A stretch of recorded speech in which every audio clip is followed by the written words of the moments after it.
Doctor Gangadhar Pantawane यांच्या स्मृती प्रित्यर्थ चर्चासत्राचे अध्यक्ष महाविद्यालयाचे प्राचार्य डॉक्टर मेश्राम सर, तसेच या चर्चासत्रामध्ये सहभागी झालेले ज्येष्ठ साहित्यिक सुभाष किनवळकर सर, दुसरे महत्त्वाचे ज्येष्ठ साहित्यिक सुरेश साबळे सर, महाविद्यालयातील सर्व सहकारी मित्र आणि विद्यार्थी मित्र, मला कल्पना आहे की विद्यार्थी मित्रांच्या संदर्भात तुम्हाला धरून बसवलेलं आहे. कारण मी पण कॉलेजचा प्राध्यापक आहे आणि एवढं तरी ओळखू शकतो की बाबा नेमकं काय चालू आहे किंवा काय नाही. परंतु ते बसवलेलं असलं जरी धरून तरी ते महत्वाचं आहे. बाकीचा कार्यक्रम वगैरे जाऊ द्या, हे जे बेंच आहेत ना, बेंच हा जो फळा असतो, हे जे भिंती आहेत, या तुमच्याशिवाय त्यांना रंग नाही, तुमच्याशिवाय त्याच्यामध्ये आनंद नाही. एखादा बगीचा आहे आणि त्या बगीच्यामध्ये फुलंच नसतील तर त्याला बगीचा म्हणू का आपण? नाही. तर तुम्हाला तुमच्याशिवाय या वर्गाला जान नहीं है, इस क्लास में जो है ना वो जान नहीं है. जब तक तुम नहीं आते तब तक उसमें जान नहीं है. म्हणून मला अतिशय मनस्वी आनंद झाला एकदाच 25-30 पोरं पाहून. अतिशय आनंद झाला की नाही का, काही का होत नाही, पण हे मुलं इथं आलेले आहेत. आणि मुळात पहिला प्रश्न असा आहे आज तुमच्या समोर की गंगाधर पानतावणे कोण आहे. आता 25-30 जणांना जरी प्रश्न मी विचारला की कोण आहेत बाबा गंगाधर पानतावणे, तर असं कोणाला काही त्यांच्याविषयी सांगता येणार नाही. का सांगता येणार नाही? तर मित्रांनो, काळाच्या ओघामध्ये आपण जशा आपल्या जवळच्या व्यक्तींचा आपल्याला विसर पडत चालतो, तसेच समाजामध्ये काहीतरी काम करून ठेवलेल्या व्यक्तींविषयीचा सुद्धा विसर आपल्याला पडत. म्हणजे तो मानवी प्रवृत्ती आहे. आणि मग इतिहासात कुठेतरी कुठल्या तरी पुस्तकामध्ये त्यांचा उल्लेख असतो आणि मग कधीतरी शिक्षण घेत असताना सहज काही नावं आपल्या डोळ्यासमोर येतात आणि मग ती डोळ्यासमोर नावं आली की कोण होते बुवा हे व्यक्ती, मग तेव्हा आपण त्यांचा धाडोळा घेतला आणि मग ते आपल्याला कळायला लागतं की नाही, हा व्यक्ती तर आपल्या आजूबाजूच्या परिसरामध्येच होता आणि आपल्याला त्याची कल्पना नाही. असा आपला एक भाव होऊन जातो आणि मग आपण त्या संदर्भात संशोधन करायला लागतो. डॉक्टर गंगाधर पानतावणे आणि माझे वडील यांचा एकदम कौटुंबिक जिव्हाळा होता, खूप कौटुंबिक जिव्हाळा होता. आणि अस्मितादर्श नावाचं एक नियतकालिका आहे, त्या नियतकालिकाचे ते संस्थापक संपादक म्हणून काम करायचे. आणि त्या नियतकालिकामुळे माझ्या वडिलांचा त्यांचा कौटुंबिक जो काही आहे संबंध, जिव्हाळा होता. आणि त्यामुळे तुमच्यासारख्या वयापासून त्यांचा आणि माझा काय झाला घनिष्ठ संबंध आलेला होता. किनवळकर सर आणि सुरेश साबळे सरांना माहिती आहे की जेवढे काही अस्मितादर्श साहित्य संमेलन झाले असतील, तर त्याच्यावर नंतर सांगणारच आहे, जास्त वेळ पण नाही घेणार तुमचा. थोड्याफार महत्वाच्या गोष्टी तुम्हाला सांगतो. जेवढे साहित्य संमेलन व्हायचे तर शक्यतो मी त्यांच्या सोबतच त्यांच्या बाजूच्या रूममध्ये राहायचो. असा इतकं त्यांचा माझा संबंध होता. आणि मित्रांनो, त्यांच्या घरी ज्यावेळेस मी जायचो, त्यांच्या घरामध्ये एक पट्टी लावलेली आहे, कामे पडली अनंत, वेळ मर्यादित, असा एक सुविचार त्यांच्या घरामध्ये लिहिलेला आहे. आणि मी तुमच्यासारखाच विद्यार्थी होतो. डॉक्टर बाबासाहेब आंबेडकर मराठवाडा विद्यापीठामध्ये ज्यावेळेस मी शिकत होतो आणि मग भावना वेळ जसा आम्हाला मिळायचा तसा आम्ही त्यांच्या घरी जाऊन बसलो. पण ते आम्हाला अगदी आमच्या वयातल्या मुलासारखं होऊन ते आम्हाला वागवायचे. मग कधीतरी मी त्यांना विचारायचो की सर, आम्ही काल ते टोनी मोरिसनचं पुस्तक शोधत होतो. आता टोनी मोरिसन म्हणल्यानंतर आमच्या डोक्यामध्ये माणूस राहिला, तर ती होती कृष्णवर्णीय बाई.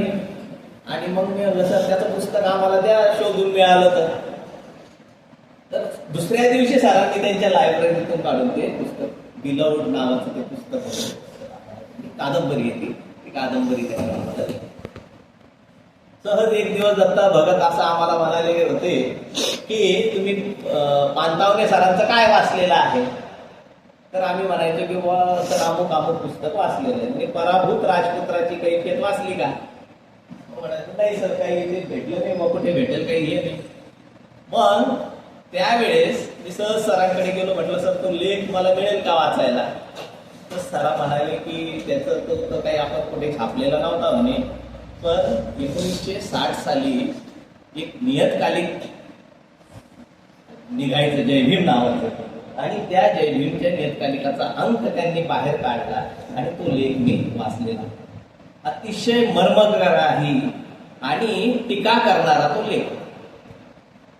जसं की आपण सांगतो ना मोठ्या माणसाच्या सहवासात गेलो की आपण त्या अतिशयोक्ती सांगतो तुम्हाला किंवा मी पानतावणे सरांसोबत राहिलो आणि मग मी अशी बी अतिशयोक्ती सांगू शकतो तुम्हाला की मी त्यांच्यासाठी चहा बनवायचो आणि मग ते खूप चांगला बनवायचंच तसं काही नाही. आम्ही चहा बनवायचो पण तो खूप चांगला चहा आणि त्यांच्याशिवाय माझ्याशिवाय चहाच प्यायचे नाही ते असं काहीतरी मी तुम्हाला गोष्टी सांगू शकतो. तर अशा लोकांवर बाबासाहेब आंबेडकरांच्या सोबत जे जे लोक राहिले आणि त्यांनी ज्या काही अतिशयोक्ती गोष्टी सांगितल्या त्यांच्यावर टीका करणारा तो लेख अतिशय आणि त्या काळात त्यांनी तो लिहिलेला होता. म्हणजे अतिशय महत्वाचा असा हा लेख होता. आणि मी पहिलाच प्रश्न केला होता तुम्हाला की बऱ्याचशा लोकांना माहिती नाही पानतावणे सर कोण आहेत. तर मित्रांनो डॉक्टर बाबासाहेब आंबेडकर नावाचा एक महामानव आपल्या देशामध्ये होते. आता हे तर नाव माहीत नसणं असं काही मला वाटत नाही की कोणाला माहिती नाही बघेल. सगळ्यांना हे नाव माहिती. आणि कशाच्या संदर्भात माहिती आहे तर शोषित पीडित दलित अस्पृश्य समाजाला एक माणूस म्हणून जगण्याचं जे काही हक्क आहे किंवा जे काही आत्मभान आहे ते डॉक्टर बाबासाहेब आंबेडकरांनी मिळवून दिलं. जसं छत्रपतींनी स्वराज्य मिळवून दिलं मग सगळेच लोक लढाईला जायचे का नाही. काही खबरे होते काही कवी होते काही त्यांच्या ऑफिसमध्ये काम करायचे का ते सगळे काय आहेत छत्रपतींचे सहकारी होते. तसं प्रत्येक याच्यात बाबासाहेब पुढे होते का पण बाबासाहेबांच्या समवेत त्यांचे जे सहकारी होते किंवा त्यांची जी चळवळ आहे किंवा ते जे आत्मभानाचं जे सूत्र आहे ते जे त्यांनी दलितांच्या मनामध्ये पेरलं तर ते पेरण्यामागे कोण कोण लोक होते तर त्यांच्या पश्चात 1950, 55, 60च्या दरम्यान एक नवी पिढी तयार झाली होती ज्याच्यामध्ये नामदेव ढसाळ असतील, राजा ढाले असतील, केशव मेश्राम असतील आणि शंकरराव खरात असतील. त्यामध्ये एक महत्वाचं नाव आहे डॉक्टर गंगाधर पानतावणे. बाबासाहेबांच्या इतर कार्याविषयी मी तुमच्याशी काही बोलत नाही परंतु आता सध्या तुम्हाला अभ्यासक्रमामध्ये दलित साहित्याच्या संदर्भात काहीतरी एखादा घटक असेल ज्याचं कोणाचं मराठी साहित्य असेल मराठी भाषा विषय असेल त्याला ते माहिती असेल. दलित साहित्य नावाचा एक घटक आपल्याकडे अभ्यासाला आहे. तर हे जे दलित साहित्य आहे हे दलित साहित्य काही एकाएकी आपले जे मराठी साहित्य ज्याला आपण 1000-1200 वर्षाची परंपरा सांगतो त्या 1000-1200 वर्षाच्या परंपरेमध्ये दलित साहित्य तुम्हाला कुठे दिसत नाही. ते निर्माण झालं डॉक्टर बाबासाहेब आंबेडकरांच्या काळात आणि फोफावलं ते त्यांच्या पश्चात. परंतु आणि त्याच्या निर्मितीचे अनेक कारणही सांगतात सर लोक अनेक कारणं सांगतात. आता तुम्ही सगळे इथे अभ्यासक होणार आहात म्हणून तुमच्यासाठी मी या 2-4 गोष्टी सांगतो. आणि मग लोक सांगतात की नाही याच्या आधी चोखामेळाच्या कवितेमध्ये दलितांची जाणीव होती. संत एकनाथांनी काही जोहार लिहिलेले आहेत. संत जनाबाई आमच्या राजा ढालेंचा फार सुंदर लेख आहे सर संत जनाबाई की पहिली दलित कवयित्रीचं जर खऱ्या अर्थाने कोण असेल तर ती संत जनाबाई आहे. अतिशय चांगलं त्यांनी तो लेख लिहिलेला आहे असे सांगतात लोक. परंतु दलित साहित्य जे निर्माण झालं मित्रांनो ते बाबासाहेब आंबेडकरांनी जे जे आंदोलनं केले जे जे सत्याग्रह केले त्या सत्याग्रहामध्ये जेव्हा लोकांना काहीतरी विरंगुळा करायचा होता तेव्हा विरंगुळा करत असताना त्यांनी ज्या ज्या त्यांच्या लोककला सादर केल्या तिथे त्याच्यातून दलित साहित्याची खऱ्या अर्थाने झाली. आणि या दलित साहित्याला काय आहे दलित साहित्य, कशाचं आहे, शोषित पीडितांचा याचा उद्गार आपण म्हणतो. मराठी साहित्य जर तुम्ही पाहिलं ना, तर मराठी साहित्यामध्ये आपण ग्रामीण साहित्य आहे, आणि ग्रामीण साहित्याचं जर तुम्ही चित्रण मराठी साहित्यामध्ये पाहिलं तर मस्त असं हिरवगार शेत आहे, याच्यातून झुळझुळ पाणी वाहत आहे, आणि त्याची बायको घेऊन चाललेली आहे त्या शेतकऱ्याची, कास्तकऱ्याची भाकरी घेऊन. ती घरून शेत त्याचं 2-4 किलोमीटर आहे, आणि ती भाकरी घेऊन, गरम गरम भाकरी घेऊन तिथे गेलेली आहे सर 4 किलोमीटर, आणि त्याच्यावर लोण्याचा गोळा टाकल्याबरोबर तो गरम भाकरीमुळे वितळलेला आहे. आता शक्य तरी आहे या गोष्टी शक्य आहे का? 4 किलोमीटरला जाऊच तर ती भाकर गरम राहते का? आणि लोण्याचा गोळा एवढा मोठा कधी पाहायला भेटतो शेतकऱ्याला, एवढा मोठा लोण्याचा गोळा खायला? ते असं चित्रण आमच्या मराठी साहित्यामध्ये होतं. साधारणपणे सगळं साहित्य जर तुम्ही पाहिलं तर असंच चित्रण होतं, आणि त्याला छेद दिला सगळ्यात पहिले दलित साहित्य. दलित साहित्यानं सांगितलं की दलितांची प्रेरणा काय. बरोबर. पांतावले सर एक मोठे उत्कृष्ट समीक्षक होते, आणि त्यांचा जो समीक्षा विचार आहे त्या समीक्षा विचारामध्ये त्यांनी सांगितलेलं आहे की साहित्याचे 2च प्रकार असतात, एक तर उत्कृष्ट साहित्य असतं, एक तर निकृष्ट साहित्य असतं. घोरपडे सरनं साहित्य लिहिलं म्हणजे घोरपडे सरांचं साहित्य ग्रेटच आहे ऑल टाइम असं नाही. व्यक्ती मोठा नाहीये, त्याचं साहित्य काय आहे, आणि साहित्याचा मूलभूत पाया काय असला पाहिजे, तर वेदना हा साहित्याचा पाया असला, दुःख हा साहित्याचा पाया असला पाहिजे. आणि म्हणून मग त्यांनी एक निकष लावला होता साहित्य कृतीच्या याला, की भावनामयी प्रज्ञा असेल तुमच्यामध्ये तर तुम्ही साहित्याकडे जाऊ शकता. दलित साहित्यामध्ये कायम चर्चा निघत असते की वेगळं सौंदर्यशास्त्र असलं पाहिजे का, तर पांतावणे सर्वांची की वेगळ्या सौंदर्यशास्त्र साहित्यशास्त्राची गरज नाहीये. का गरज नाहीये, तर तुमच्यामध्ये भावनामयी प्रज्ञा असली पाहिजे. आपण माणूस आहेत तर शेवटी भावना आहेत आपल्याला. तिकडे आता इराणच्या युद्धामध्ये 123 छोटे छोटे ते मुलं मेले शाळेमध्ये, आहे की नाही. जगभरामध्ये दुःख झालं, आनंद झाला आपल्याला, आनंद व्यक्त केला का आपण, नाही, दुःख झालं. व्यक्ती ज्या वेळेस लहान मुलांचा त्याच्यामध्ये काय दोष आहे बुवा, आहे की नाही. एक भावना जी आहे आमची, ती भावना त्यातून व्यक्त, साहित्यातून ती व्यक्त झाली पाहिजे, असं पांतावले सर सांगायचं. वेदना, आणि त्याचमुळे तुम्ही तिचं काय करू शकता की बुवा तुम्ही ते साहित्य कृतीचं निकष लावू शकता.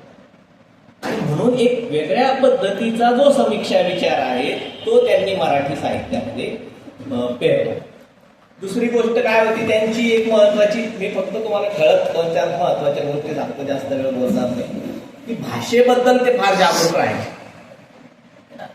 आपली ओळख कशामुळे होते, आपली ओळख होते भाषेमुळे.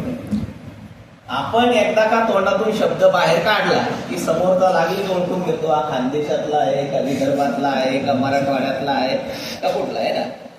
जामनेर आणि धाम इथेही सांगू शकता सर लोक की हा धामणगाव वडेचा आहे, हा जामनेरचा आहे, आठीतटी म्हणलं की ते जामनेरचा आहे. बरोबर. थोडंसं जळगावच्या पुढे गेलं की अजून काहीतरी वेगळा शब्द त्याला येईल. बरोबर, लगेच ओळखून घेतो. भाषा शुद्ध असली पाहिजे, शब्द चांगल्या पद्धतीने वापरता आले पाहिजे, असं पांतावले सर नेहमी सांगायचे विद्यार्थ्यांना. तुमची भाषा शुद्ध असली पाहिजे.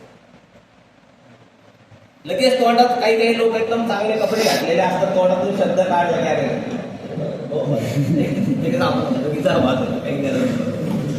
भाषा कशी असो, कपडे फाटके असू द्यावं अंगावर, पण भाषा चांगली असते. भाषेतून कळालं नाही पाहिजे तुम्हाला समोरच्या व्यक्तीला की हा नेमका कुठून आलेला आहे, काय आलेला आहे, काय आहे त्याचं म्हणणं. शब्द वापरतानाही अतिशय महत्वाचे वापरले पाहिजे. जसं की आता व्यासपीठावर शब्द वाढला की त्यांना ती चिड यायची की व्यासपीठ शब्द नको, तुम्ही विचार मंच म्हणा, आहे की नाही. असं एकदा गमतीनच मी त्यांना म्हणालो होतो की सर असं बोलल्यानं काही होत नाही, कोणताही शब्द लोकांच्या तोंडी पडलेले नाही म्हणे, याचा परिणाम खूप दीर्घकाळ लोकांच्या याच्यावर राहतो, है ना. भाषेचा परिणाम खूप दीर्घकाळ लोकांच्या याच्यावर राहतो, है ना. लहानपणी आपल्यावर जे काही संस्कार झालेले आहेत ते सर्व संस्कार भाषेच्या माध्यमातूनच झाले. ही सगळी जी पिढी निर्माण झाली, ही सगळी पिढी झोपडपट्टीतून निर्माण झालेली. फारशा चांगल्या घरात वातावरणामध्ये त्यांना राहायला भेटत नव्हतं. आणि मग तिथली जी भाषा असेल, तिथलं जे वागणं बोलणं असेल, आहे की नाही, सतत तोंडामध्ये मेश्राम सरांचं नुसतं हकीकत आणि जटायू जरी वाचलं तुम्ही तरी तुमच्या लक्षात येईल की तिथल्या भाषेचं कशा पद्धतीने भाषा वापरायची, लोक कशा पद्धतीने शिवीगाळ करायची, कशा पद्धतीने जे जे दलित आत्मकथनं तुम्ही वाचाल तर तुमच्या ते लक्षात येईल. पण अशा परिस्थितीमध्ये सुद्धा या लोकांच्या तोंडून कधीही मंचावर म्हणा किंवा मंचाच्या बाहेर म्हणा कधीही अपशब्द त्यांच्या याच्यातून आलेले नाही.